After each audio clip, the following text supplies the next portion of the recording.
vendidos, não tem mais lugar na torcida do Flamengo, só os ingressos para a torcida do Cruzeiro. Vai ser um jogão no Maracanã, mas que a posição do goleiro vai estar em xeque. Olha, o Arão treinou hoje, a gente tem essa notícia, está se recuperando, deve ir para o jogo. Agora esse grave problema no centroavante. Quem vai ser a referência, Facincani? Ele, contra o Atlético Goianiense, ele armou o time com o Lucas Paquetá. Naquela função, um jogador de meio de campo, fez ali uma dobradinha com o Vinícius Júnior na frente, mas foi o Paquetá esse homem de referência e não é a característica dele. É aí que tá. Será que é necessário mesmo um centroavante na ausência de todos? Porque você tem atletas que, atuando pelas pontas, são muito competentes. Berril, Everton, tem o próprio Giovânio, né? Na final da Copa do Brasil vai poder Everton, jogar. Ribeiro e Giovânio não podem. Ele teria o Vinícius Júnior, mas tem Vinícius Júnior. Enfim, você tem atletas que têm a condição de formar um ataque rápido, com 2 apenas. Por que não botar o Berril lá dentro, que é forte? O próprio Berril. Bota o Vinícius Júnior de um lado, o Everton do outro e o Diego centralizado. Isso. Por que não?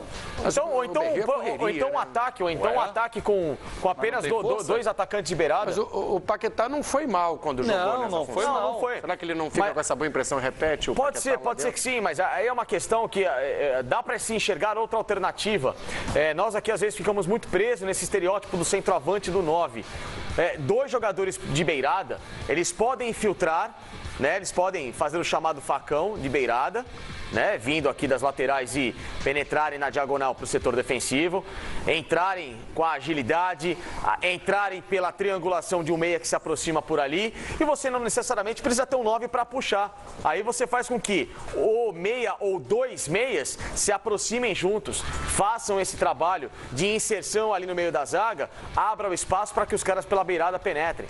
Então, você tem outras alternativas que podem fazer com que o Flamengo jogue de uma forma surpreendente em relação ao próprio Cruzeiro e, obviamente, sem perder a qualidade ou a agilidade.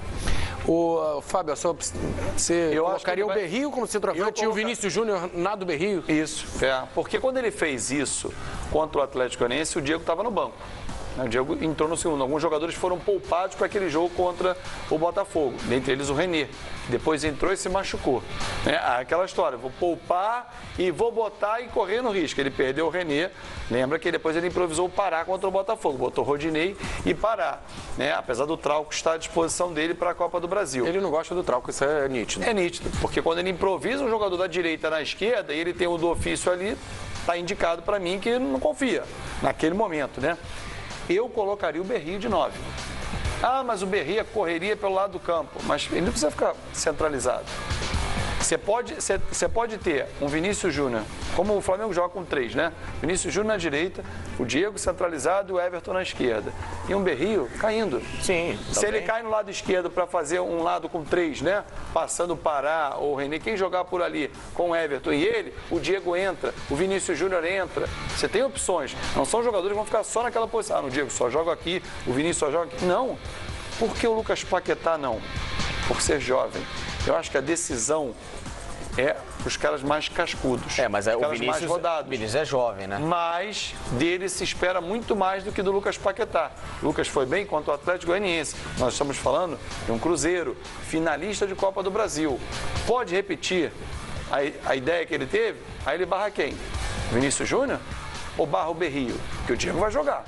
O Diego é titular desse time. Não foi contra esse Atlético Goianiense que você lembrou. Vai barrar o Berril? Duvido, o Berril ele está jogando bem. Muito bem com o Reinaldo Rueda. Por isso que eu acho que ele vai acabar botando o Rueda vai botar o Berril de falso 9, o Vinícius Júnior na direita, o Diego centralizado e o Everton na esquerda. Vamos aguardar. Hoje ainda é domingo, o jogo é na quinta. Ele vai arrumar um esquema aí, porque não tem o Guerreiro suspenso e o Viseu machucado. Ô Facincani, ressalto também que o jogo, por ser no Maracanã, o Flamengo precisa fazer um bom resultado. Diferente do que foi contra o Botafogo, quando decidiu a vaga no Maracanã, já sabendo que precisava, o Flamengo joga primeiro e depois pegou o Cruzeiro no Mineirão. Era um jogo que precisa de gols, precisa atacar. Não tem jeito. Muda o regulamento, né? Dessa vez o gol qualificado cai para a decisão. Ou seja, uma sandice, porque eu acho que o Mano Menezes foi muito bem quando falou. Ou você mantém a estrutura do campeonato uniforme até o final, ou não, né? Mas na Libertadores também é assim. Também, acho uma sandice, acho isso, né? Que mas os clubes assinam, né? Concordam. Assinam, eles concordam, mas Combinado não sai caro. Eu, com todo respeito, não entendo por quê. Porque vai mudar na final por quê? Por quê? Você disputa o campeonato de uma forma, você se prepara para aquela forma e na final é completamente diferente. Tem o menor sentido, né? Então, essa história agora do gol fora de casa acabou.